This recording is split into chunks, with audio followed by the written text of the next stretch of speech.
Welcome again, Internet, to the idle ramblings of Scolopendra, no one's favorite thinker. I offered a preview last night, and I'm gonna stick to it. You may have seen this floating around either in email format or in video format, where there's this professor going on about there is no God, la la la, and then a student steps up and says, but professor, cold is nothing except the absence of heat, true? Law of thermodynamics, and professor goes, true, and that darkness is the absence of light, and professor says that's also true, so therefore evil is simply the absence of God, which explains the problem of evil, la-di-da. That kid was Albert Einstein, whoop-de-doo. I'm going to link this in post, so if I not really misstate the argument, but if I don't give it as much shrift as it appears like it deserves, you can watch it for yourself. Well, this is actually remarkably easy to disprove, because in another link I'm going to insert somewhere around here, it wasn't Einstein. Snopes will tell you that right off. Einstein never said anything like that. None of his biographers ever recorded anything like that. So, no, it wasn't Einstein who said it. It's just a clever story for the faithful when they feel like they're being oppressed by the big bad atheists. Which, to some extent, you're really all theism is bad, atheists. I can kind of understand the feeling. But also, philosophically, it's a silly concept. It's a very silly argument. And let's posit these things, right? Let's assume that evil is the absence of good, right? Or that is what we wish to prove, is that evil is the absence of good. First thing is, in philosophy there are two general kinds of things. You've got positive attributes and negative attributes. Positive attributes are those qualities which actually add to a situation. By their presence, they add something to it. Negative attributes are essentially default attributes. They don't add on to a situation. They are there when there is nothing left. For example, if we're going to take the hot and cold argument, that cold is the absence of heat because heat is energy,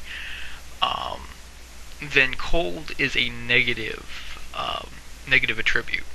You can't add cold to something, you can only take away heat. Cold only exists in the absence of heat, therefore it is negative. Heat, on the other hand, is additive, therefore it's positive. You can only make something hotter. The only way you make something colder is by moving that heat away. There are no cold particles, per se. So moving anything above absolute zero is a positive attribute, while negative zero is the negative attribute, essentially. It only exists when there's nothing else there. The same thing with the light and dark argument. Darkness would be the negative attribute. There aren't dark particles. You don't add dark, you remove light. Light is the positive effect that you add to the situation to actually enact a change. Now, I want you all to imagine a day where you had something good happen to you, a day where you had something bad happen to you, or something, if you have bad enough experiences, something properly evil happens to you, and a day where nothing much happened at all. Now, if you're anything like me, I can generally presume that in those good days and the bad days and the neutral days, the null state was essentially neutral. Things were okay, or they were good, or they were bad, until something happened, right? So you were going along just kind of being normal, and then something good happens to you, and you're happy. You're going along, having a good time, something bad happens to you, and then you suddenly feel bad. You're going along, doing your thing, and nothing particularly happens, so you continue going along, doing your own thing. Now, this would tend to indicate that both good and evil, as perceived by humans, are positive traits. You can add them to situations. When something bad happens to you, it doesn't take away good. It's not a vacuum, right? If someone walks up and punches me in the face, he hasn't taken away my good, he's added bad. My perception of good evaporates of its own accord, essentially. He's not taking from me, he's giving to me. And so, in this concept, your negative value, your negative item here is neutrality, and your positive items are both good and evil, which means the absence of good is not evil, it is neutrality, and the absence of evil is not good, it is neutrality. Neutrality is the canvas upon which good and evil add to as positive traits. So, if you're going to equate God with good, saying that God is the absence of good, and, no, I'm sorry, got confused there, saying that evil is the absence of God, which is good, because God is by definition good in this argument, then we know that if nothing is happening, you feel more or less neutral until something occurs to you. So, logically, evil would be neutral, but we know that's not the case, because we can readily identify something in our own minds and consciousnesses, something which is not neutral, which is bad. It's separate from the state of being neutral. So, and the converse is also not true. You can't say that good is the absence of evil. Same thing. Good is the absence of evil plus good. Evil is the absence of good plus evil.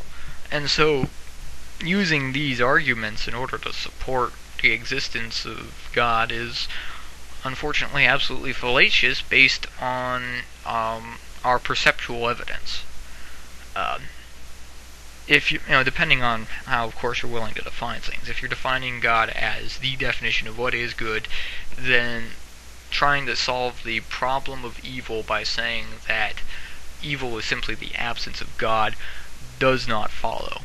Especially if you're talking about an omnipresent God, which exists everywhere in the universe, which means, well, okay, those bad parts, you just said that it's the absence of God, but God should still be there because God is omnipresent.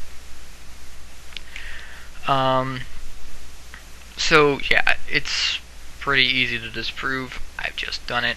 Now, I haven't disproven the existence of God, mind you. I've just disproven that argument. It's a bad argument. Whoever came up with it, well, it's feel good, but no, it's not going to hold up. As far as our perceptions are concerned, there is good, there is evil, and they add on to. They are positive attributes which add on to our base perceptions, our base continuity of being. So, that was me actually trying to stay on the one topic for a night. You've been the internet. I'm Skolo. Be good to one another, and apparently Venom Fading X is off of YouTube. I've mostly been lurking throughout this entire thing, but I think that'll be a good thing overall for the discussion, because ideologues in general, and demagogues in general, are bad. They tend to stifle effective debate because us versus them, no place to start an actual conversation. And it's also unfortunate if all the things they said about him is true. It's very, very sad. Anyway, have a better one.